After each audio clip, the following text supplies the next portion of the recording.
Actually, I went to Kaziranga also to run away from those news and from thinking always about the war because it has been for like since it started. I'm non-stop watching news.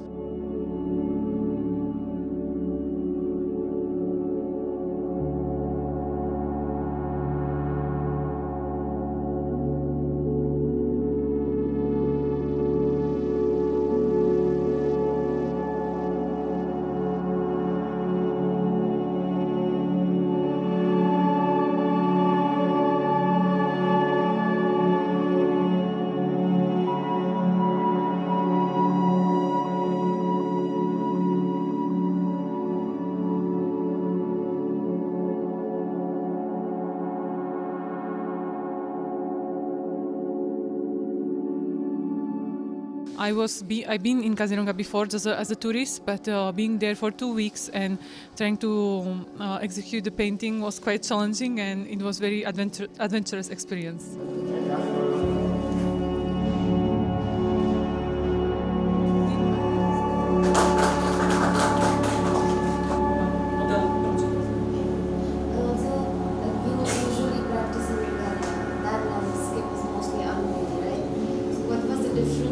Out from there, so we have one friend like Julia and something. It's like inside we were staying decided already in Southeast Casino. Today we have with us a great well-known artist from Slovak Republic, Mrs. Jana Vendorova. And first of all, with the News Plus team, surely thanks her for her gracious presence with us. Hello, ma'am. Welcome to Assam. Thank you very much. Thank you. What's your view regarding Assam? Did you like your stay? Yes, I first time I entered Assam, I guess it was in 2014. So I really like Northeast and specifically Assam. And you are associated with the Plein Kaziranga project, and you are the main person behind it. What were your experiences during this project? My experiences were only good, I have to say. I have done this plein air painting before in Meghalaya and in different parts of Northeast India. And plein air Kaziranga is specific with the basically I have to go to jungle, or like I had to go to the more wild nature, so I had to really plan it. And everything went well. I'm really thankful to the forest department for a very complicated permission, and I'm very thankful. I have very good experience also with the Department of Tourism Corporation, who has provided us stay, and I'm specifically thankful to Art Council of Slovakia, who has supported this project, and thanks to whom this project could happen. And overall, experience was very adventurous. I've been in Kaziranga before just as a tourist, but being there for 2 weeks and trying to execute the painting was quite challenging, and it was very adventurous experience. Did you like Kaziranga? It's said that it is the home for one-horned rhinos, which is very famous in the world. So did you see any one-horned rhinos there? Oh, yeah, every day. Every day you can really. It's like when we came to Tourism Development Corporation to discuss like about. So they were telling us, I didn't see tiger. So they were telling us like other animals, but the rhino, it's a guarantee, and it was really guarantee every day, even when there was rain. Yes, ma'am. Since you are concentrating more on the uses of traditional and ethnic pigments in your project, and what's your view on Assam silk and muga? I am very thankful to Mridumol Shambora, who taught me about the Assamese miniature painting, and who explained me how to use the pigments which are specific here. Before I got the training in Rajasthan about miniature painting, Indian miniature painting.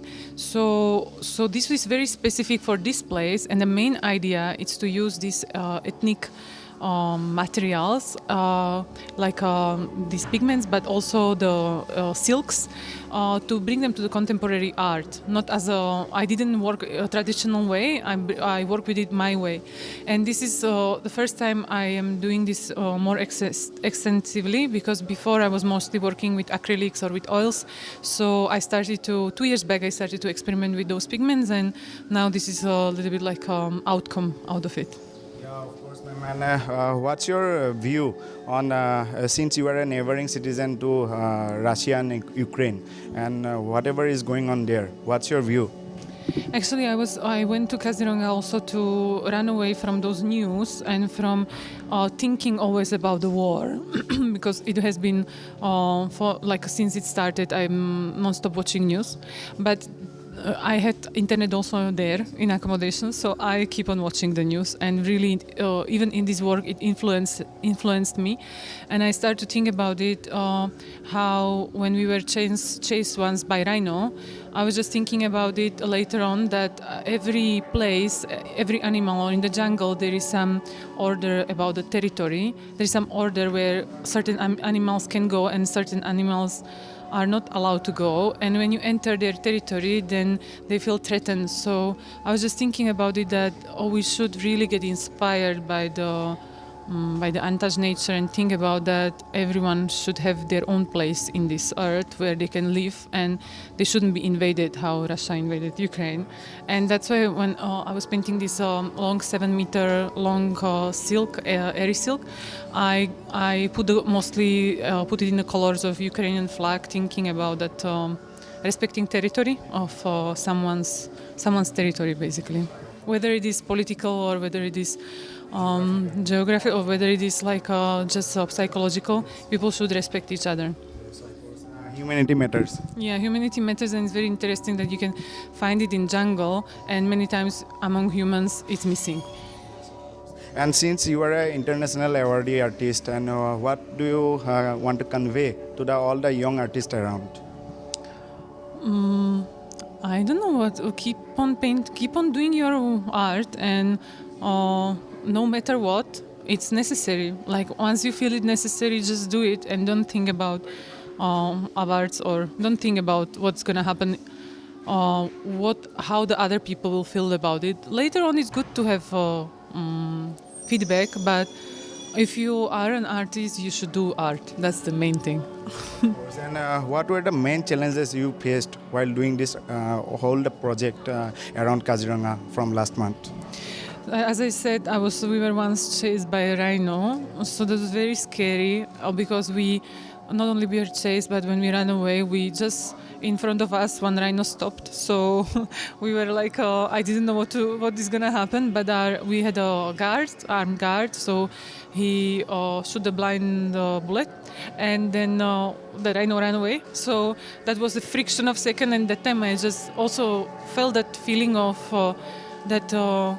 Not like I'm safe also, but also that we shouldn't have come that side and shouldn't disturb them, those animals. So, and that was not the only one. Then once the storm came and we had to remove some branches from the way. So it was many of the adventurers there. many challenges were there every day. Actually, I heard that this project will be promoted again in Europe Artist Exhibition in coming June. So what are your further ideas? This is just a preview where I'm gonna speak about it, what I've done here in front of art enthusiasts and students and people who likes art and institutions. And in my place, I'm gonna have exhibition in District Gallery in Trencin, and I'm gonna work more on this topic, and I'm gonna make one big extensive exhibition about this topic. So you will hear about it further. And I guess this experience really influences me, and I'm gonna work more in this topic, and I'm gonna promote it further. Yes, sure, ma'am. And since you told that you are already been to Shillong and right now you are in Assam, what are the beautiful sceneries? What do you want to say about the beautiful sceneries around in the Northeast India? The main idea why I'm painting in a plein air is to capture the untouched nature and to preserve the image of untouched nature, which is disappearing because of ecological. Because of human footprint, but also because of the global warming or like this kind of changes. So it's about the preserving of the image of untouched nature, which is important in my work. And why in plein air? It's because I want to capture the atmosphere and bring the most authenticity in it. And ma'am, what do you want to say to our viewers right now watching you? And will you say some words for them? Um, Anything you want to say to Assamese people? Oh, to Assamese people, I really like Assam. It's a really beautiful place, and I hope so you will keep on preserving it. And I'm looking forward to get inspired more and more by this place. Thank you, ma'am. Thank you so much for giving us such a great time, and it's really been an honor to have such a great talk. Thank you so much. Thank you very much. Thank you for having me.